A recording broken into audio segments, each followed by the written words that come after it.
Naquele tempo, os discípulos de João Batista e os fariseus estavam jejuando. Então vieram dizer a Jesus: por que os discípulos de João e os discípulos dos fariseus jejuam, e os teus discípulos não jejuam? Jesus respondeu: os convidados de um casamento poderiam, por acaso, fazer jejum enquanto o noivo ainda está com eles? Enquanto o noivo está com eles, os convidados não podem jejuar. Mas vai chegar o tempo em que o noivo será tirado do meio deles. Aí então eles vão jejuar. Ninguém põe remendo de pano novo em uma roupa velha, porque o remendo novo repuxa o pano velho, e o rasgão fica ainda maior. Ninguém põe vinho novo em odres velhos, porque o vinho novo arrebenta os odres velhos, e o vinho e os odres se perdem. Por isso, vinho novo em odres novos. Palavra da salvação. Glória a vós, Senhor. Aplaudamos o Santo Evangelho com alegria. E antes de sentar, vamos cantar mais uma vez o refrão desse salmo. Solta a voz. Tu és sacerdote eternamente, segundo a ordem do rei Melquisedeque. Tu, sacerdote, segundo a ordem. Solta a voz. Segundo Levanta os seus braços. do rei Melquisedeque. Pode ser melhor, tu és, cante isso. Tu és sacerdote eternamente, segundo a ordem do rei Melquisedeque. Bem suave, vai sentando e cantando. Tu és Sacerdote, sacerdote eternamente, segundo a ordem. segundo a ordem do rei Melquisedeque. Lindo salmo, parabéns a Natana, aos músicos. Eu gosto particularmente desse salmo, que ele é o lema também da minha ordenação sacerdotal. Tu és sacerdote eternamente, segundo a ordem do rei Melquisedeque. Queridos irmãos e irmãs, eu dizia no início do problema que nós estamos enfrentando no Brasil, não é? E a gente precisa ser assertivo diante dos problemas, sobretudo os problemas pessoais. A gente só de fato amadurece quando, me perdoe mais uma vez a redundância, a gente enfrenta os problemas de frente. São problemas muito sérios que nós, enquanto nação, estamos vivendo. Essa crise do sistema penitenciário, também você vê, em pleno ano 2017, a febre amarela voltando, né? Vários óbitos, várias pessoas já morreram no estado de Minas Gerais.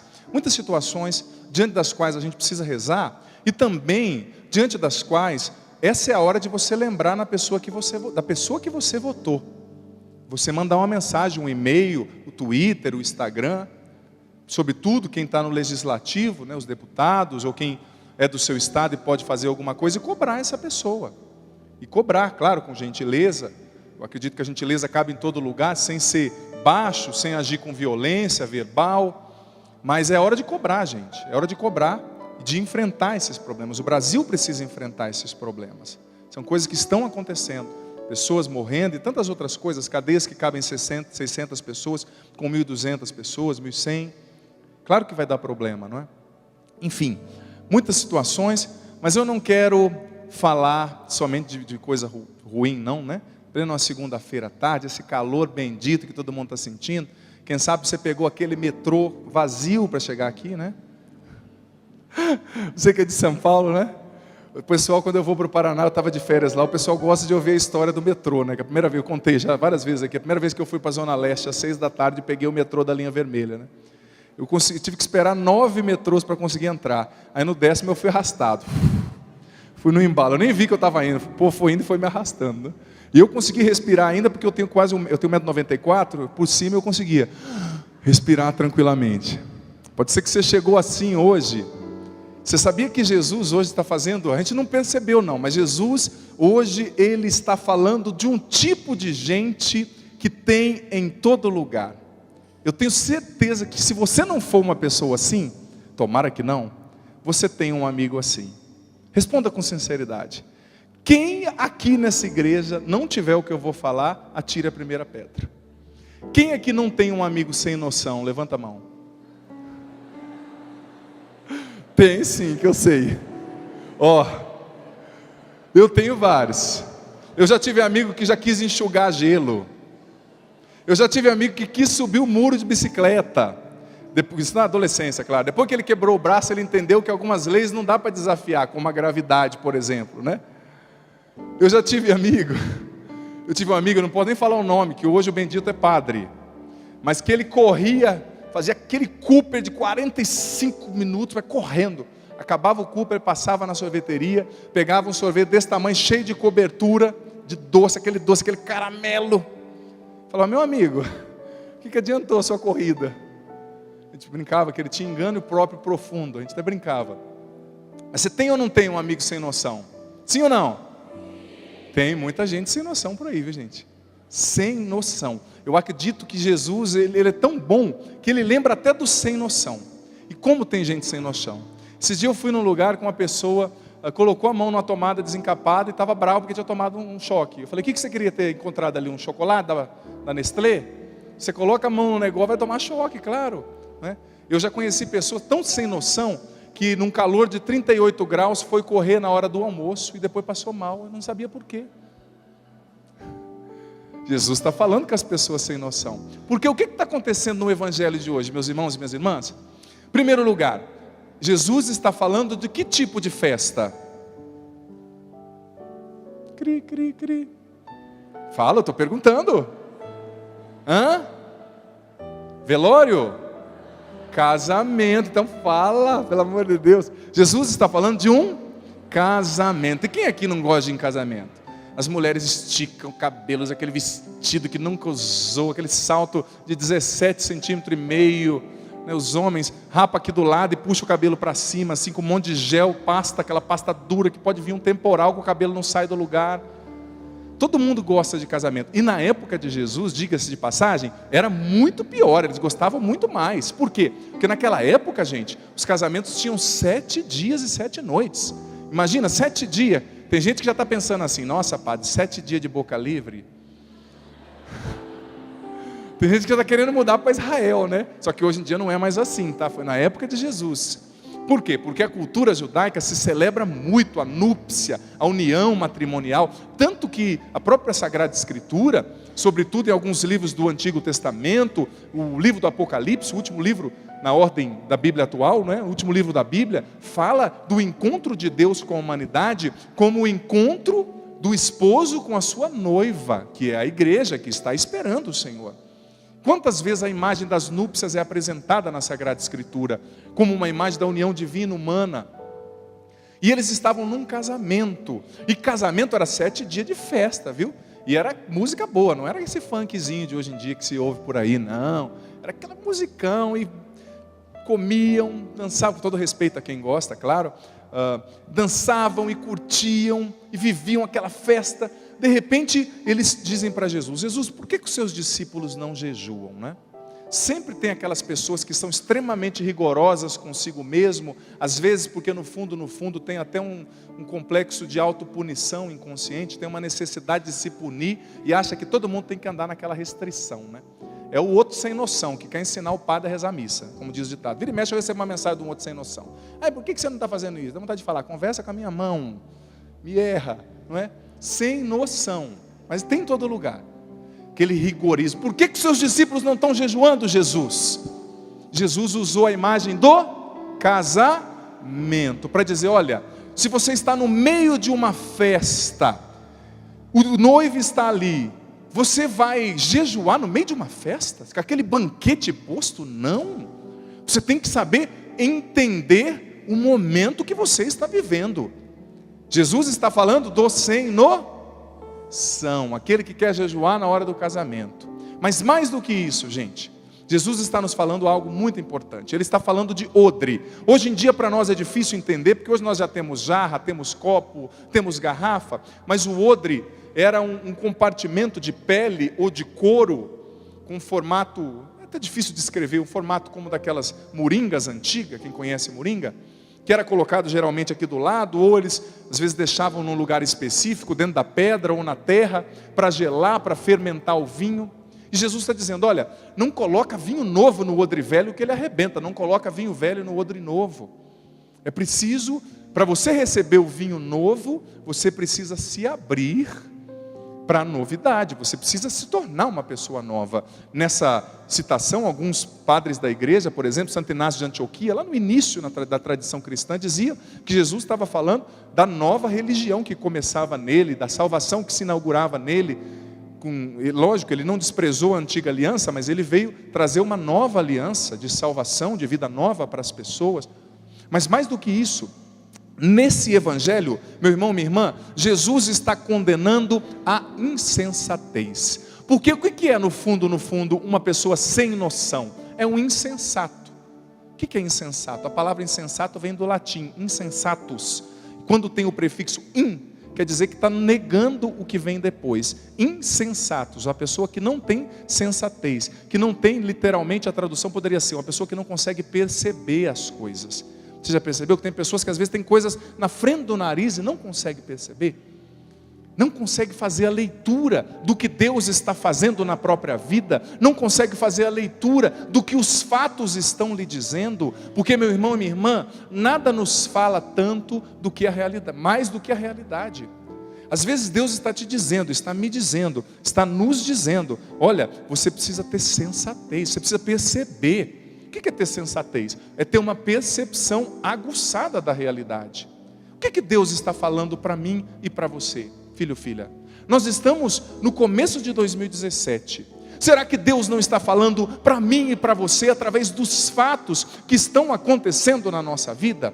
Através das pessoas que chegam até nós, através das circunstâncias? Será que Deus não está falando para a gente? O problema é que quando a gente é insensato, o que é insensatez? É a pessoa que fala a hora que deve calar, que vai para frente a hora que deve recuar, que age a hora que deve refletir e pensar antes de falar, antes de agir. Isso é insensato. Ele está sempre atrasado. Ele não acertou os ponteiros dele com o ponteiro da sabedoria. Os ponteiros da alma dele estão sempre em desacordo, em dissonância com os ponteiros do coração de Deus, da obra que Deus está fazendo. E a insensatez é algo tão sério, gente. Quando a gente não tem sensatez, a gente acaba, olha o termo que o padre vai usar, abortando a obra que Deus tem para fazer em nós. É muito sério isso. Abortando. Será que está faltando sensatez na minha, na sua, na nossa vida? É o que Jesus nos pergunta hoje. Jesus, no fundo, preste atenção, Ele está dizendo para cada um de nós, na realidade concreta que nós estamos vivendo. Como você está enfrentando o problema de hoje? Porque existem muitas abordagens possíveis diante de um problema. Sim ou não? Tem várias pessoas que reagem. Por exemplo, você vai num velório, não é? Com muito pesar, às vezes, a gente que é padre vai pesar ali pela dor, pelo sofrimento da família. Você vê que tem um filho que está sereno, o outro está berrando, o outro está se descabelando, o outro está dizendo, ai, meu pai era maravilhoso, meu pai era isso. Quase que a mãe fala, você deve estar no caixão errado, filho. Não era esse aí, não, né? Cada um reage de um jeito diante de um problema. São muitas as abordagens possíveis, mas quando nós reagimos com insensatez diante de um problema ou diante de uma circunstância, os piores prejudicados somos nós mesmos. Porque os problemas são reais, eles estão aí. Por exemplo, você que é casada, que está vivendo um problema no seu casamento, ou você casado, você que tem um filho nas drogas, você que perdeu o seu emprego, você que está vivendo uma luta, quem sabe na área financeira, ou você que não está vivendo uma luta na área financeira, mas está diante de uma encruzilhada, diante de uma decisão séria que você precisa tomar. que vai ter consequências concretas na tua vida. Você que está vivendo um período de indecisão, de espera, filho, filha, Jesus está dizendo para mim e para você: não entre nessa guerra armado, vestido com a insensatez, porque senão você leva uma surra. Qual é o contrário da insensatez? Nossa, um de cada vez, gente, todo mundo assim, eu fico constrangido. Qual é o contrário da insensatez? Sabedoria. Claro, é a sensatez, isso é óbvio, é só tirar o prefixo. Agora eu estou fazendo uma pergunta um pouco mais ampla, né?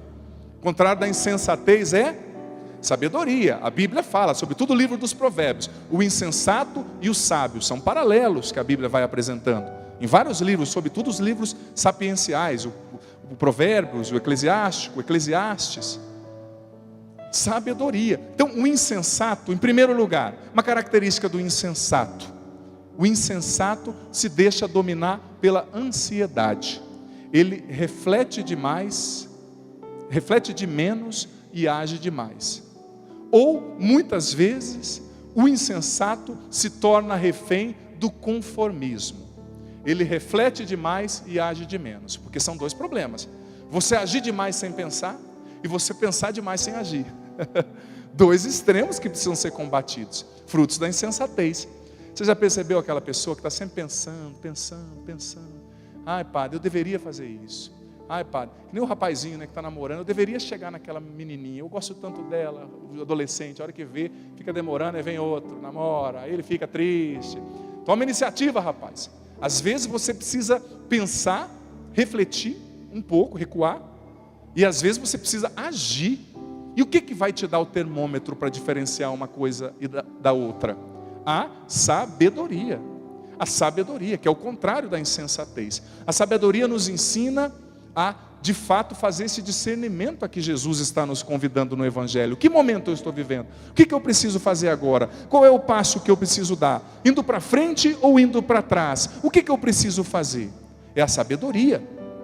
A sabedoria nos convida, meus irmãos e minhas irmãs, a sermos assertivos, diretos, como uma flecha que alcança o seu alvo. Infelizmente, parece que muitas vezes, nós no Brasil, sobretudo em questões políticas, sociais, a gente tem um pouco costume de não enfrentar o problema, de ficar sempre remediando, né?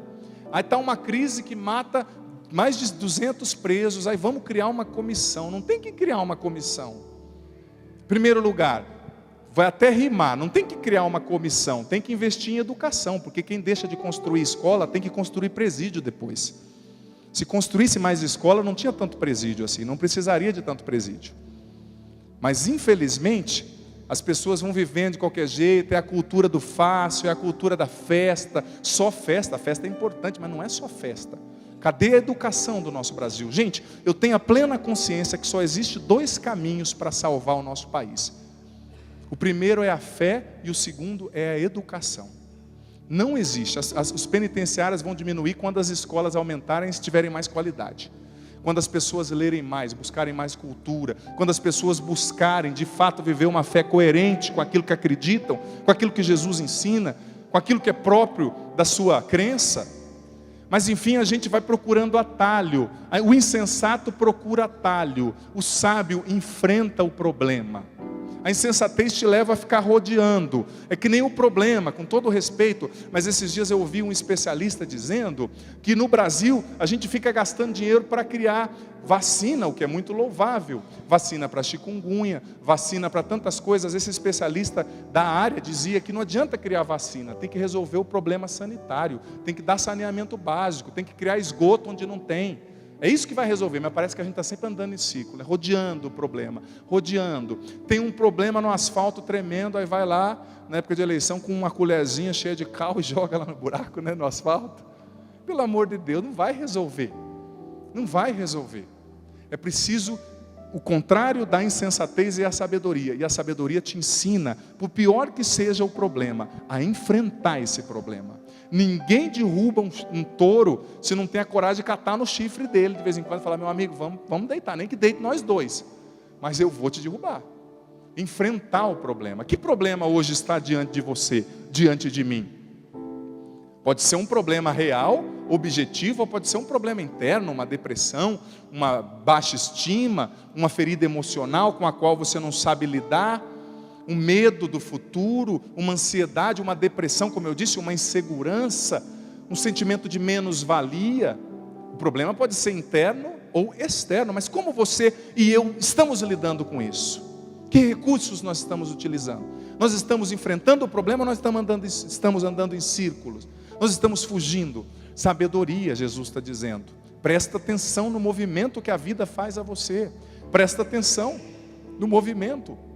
Enfrenta o seu problema de frente. Enfrenta o seu problema. Às vezes é difícil, né? E eu que sou padre, às vezes é complicado, que chega uma pessoa ali, às vezes uma mãe com um filho problemático, que está há 30 anos, tadinho, usando droga, foi preso e matou 2, traz na frente do padre em 2 minutos e fala assim: vai padre, fala a palavra agora, em 2 minutos, que vai mudar a vida do meu filho, resolver todos os meus problemas.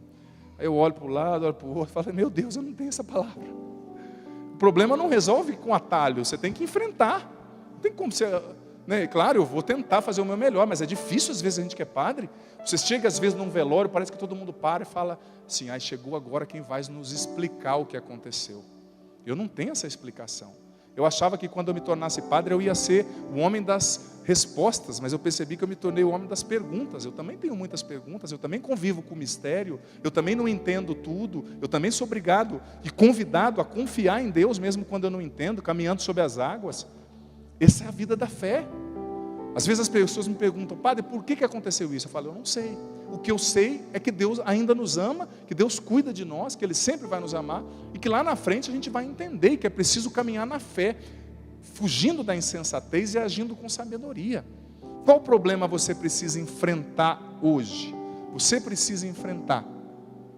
Pode ser que seja uma coisa que você tem medo, que você quer delegar para outras pessoas. Infelizmente, nós estamos vivendo a cultura da terceirização, né? E quem é empresário sabe muito bem disso, que às vezes não precisa você manter mais um funcionário, um carro, que é muito dispendioso. Então você terceiriza o trabalho de limpeza para a sua empresa, terceiriza a construção ali de tal realidade. E essa cultura vai entrando na mentalidade das pessoas. As pessoas acham que muitas vezes o problema que é delas tem que ser terceirizado para o outro.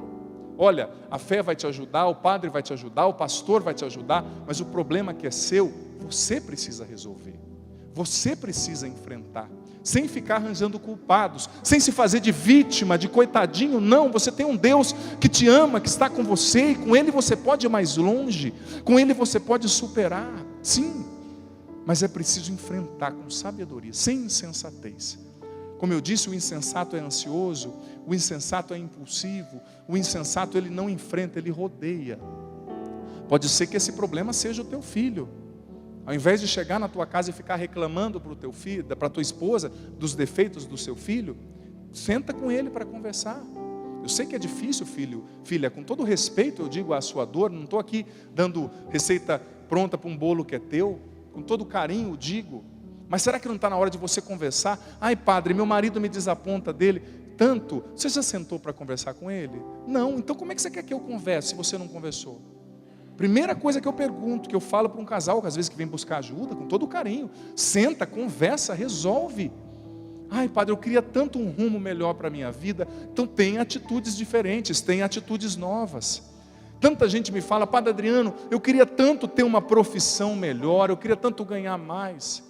Será que não está na hora, no começo desse ano de 2017, de você começar a fazer coisas novas? Começa a fazer um curso, vai atrás, nem que seja pela internet. Começa a ampliar os seus contatos. Às vezes você quer que as coisas aconteçam, mas Deus já está te mostrando: olha, para eu te dar o vinho novo, você precisa ser um odre novo. Ou seja, para eu te dar coisas novas, você precisa ter atitudes novas, você precisa enfrentar o problema antigo de uma maneira nova, você precisa investir em qualidades novas que já estão dentro de você e que você não explorou ainda. Às vezes aquele teu trabalho não está dando certo, você está batendo e não está indo, você não está conseguindo se manter, você está inseguro. Será que não está na hora de você começar uma coisa nova? Será que não está na hora de você investir em dons que Deus te deu, filho, filha? Você, me perdoe a sinceridade, eu tenho base bíblica para falar isso, mas sabia que você é maravilhoso? O Salmo 138 diz que você é maravilhoso, eu sou maravilhoso. Deus nos construiu, nos teceu com a mão dele. Você tem coisas fantásticas dentro de você, mas às vezes, para que você de fato receba esse vinho novo, você precisa agir com relação a você mesmo de forma nova. Você precisa se posicionar diante das pessoas que não têm te respeitado, que não têm te valorizado.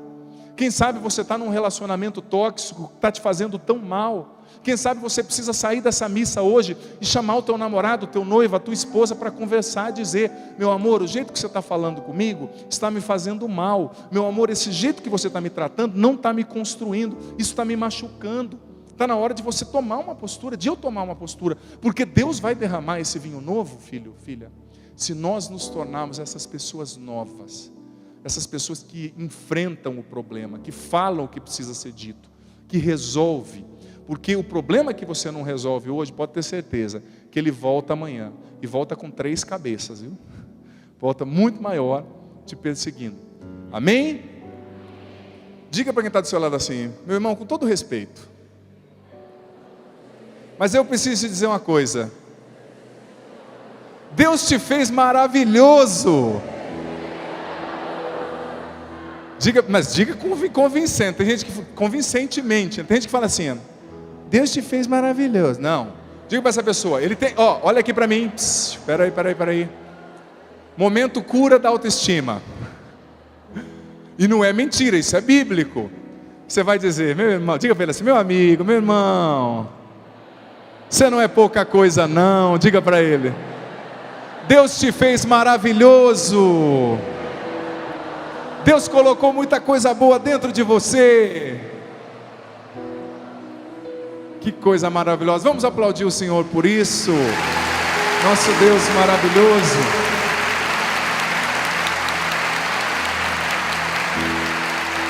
E vamos ficar em pé para rezar juntos, para elevar a Deus o nosso coração. Tenho certeza que vai dar para você e eu já refletimos nessa semana, nessa noite, a guerra da insensatez versus a sabedoria. Sabe quem vence? A planta que mais cresce é aquela que a gente mais rega. Busque a sabedoria, busque em Deus, busque na oração, busque lendo a Sagrada Escritura, busque também estudando, buscando novos conhecimentos para a sua vida. Às vezes, os problemas antigos acabam quando você busca conhecimentos novos. Quem sabe até um curso, uma faculdade, isso abre novos horizontes. Talvez essa é a hora de Deus para você, de investir em você mesmo.